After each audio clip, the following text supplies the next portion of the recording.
السلام علیکم viewers, doctor Waiz کا from expert cancer clinic of Lahore اپنا نیفرولوجی ہیڈ پہنے ہوئے ہم گردے کے مرض کے بارے میں بڑے تسلسل سے ویڈیوز کر رہے ہیں، لیکن آج کا ٹاپک ذرا ہٹ کے ہے پر بہت ہی اہم۔ گردے کے مرض کا ڈائگنوسس ہوتے ہی مریض کے ذہن میں پہلی بات آتی ہے کہ وہ شاید ڈائلسس پر چلا جائے گا اور اس کی وجہ سے وہ بہت پریشان رہتا ہے اور اپنی زندگی انجوائے نہیں کر سکتا۔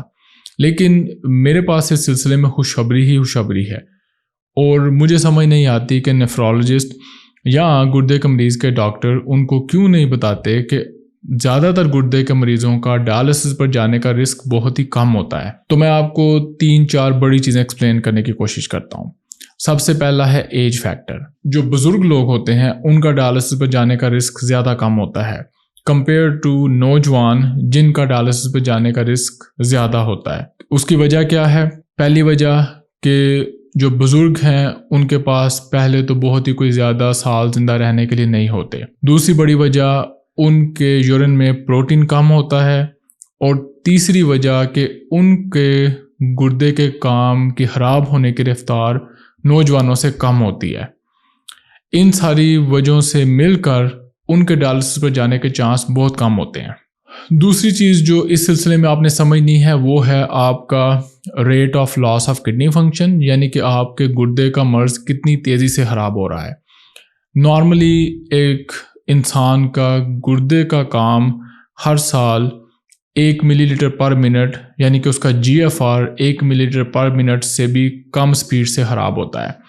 اگر یہ GFR 5 ملی لیٹر پر منٹ ایک سال میں خراب ہونا شروع ہو جائے تو اس کو ہم بہت ہی تیزی سے خراب ہوتے ہوئے گردے کہتے ہیں، یا ریپڈلی ڈکلائننگ کڈنی فنکشن۔ اسی لیے میں اپنے گردے کے مریضوں کو ہمیشہ ریکمینڈ کرتا ہوں کہ وہ اپنا EGFR پلاٹ کرتے رہیں تاکہ ان کو کچھ آئیڈیا ہو اور ایک کانسیپٹ بنے کہ ان کا ہر سال کتنا گردے کا فنکشن یا گردے کا کام خراب ہو رہا ہے۔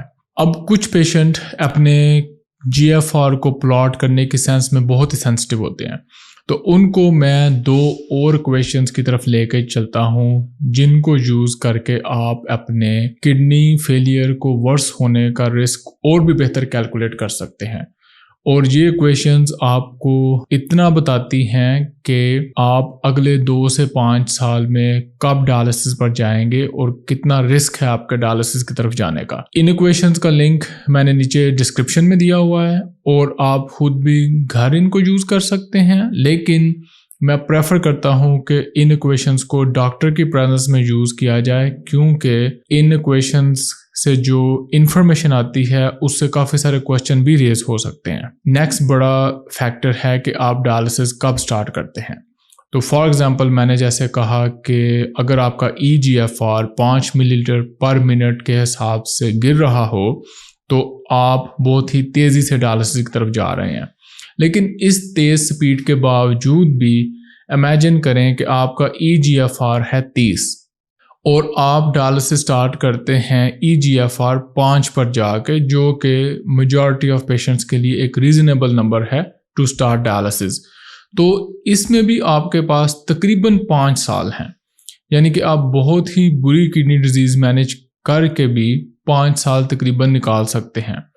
یہی پیشنٹ اگر GFR 15 پہ ڈائلسس سٹارٹ کرنا چاہے تو اس کو 3 سال کے اندر ہی ڈائلسس سٹارٹ کرنا پڑے گا، لیکن زیادہ تر گائیڈ لائنز ریکمینڈ یہی کرتی ہیں کہ آپ EGFR 10 سے نیچے جب جائے اور 5 سے تھوڑا سا اوپر ہو تب ڈائلسس سٹارٹ کریں۔ لاسٹلی اس ساری ڈسکشن میں ایک چھوٹا سا ٹوسٹ ایڈ کروں گا ایکیوٹ کڈنی انجری کا۔ میں پھر کہوں گا کہ وہ پیشنٹس جن کا EGFR 45 یا 30 سے زیادہ ہے اور وہ سٹیج 1 to 3 کڈنی ڈیزیز کے پیشنٹ ہیں، ان کے ڈائلسس پہ جانے کے چانس بہت کم ہوتے ہیں۔ اگر ان پیشنٹ میں کوئی ایکیوٹ کڈنی انجری ہو جائے، کوئی ایک ایکیوٹ ایونٹ ہو جائے جس کی وجہ سے ان کو ڈائلسس سٹارٹ کرنا پڑے، تو ان پیشنٹس کے ڈائلسس سے واپس آنے کے چانس بھی بہت زیادہ ہوتے ہیں۔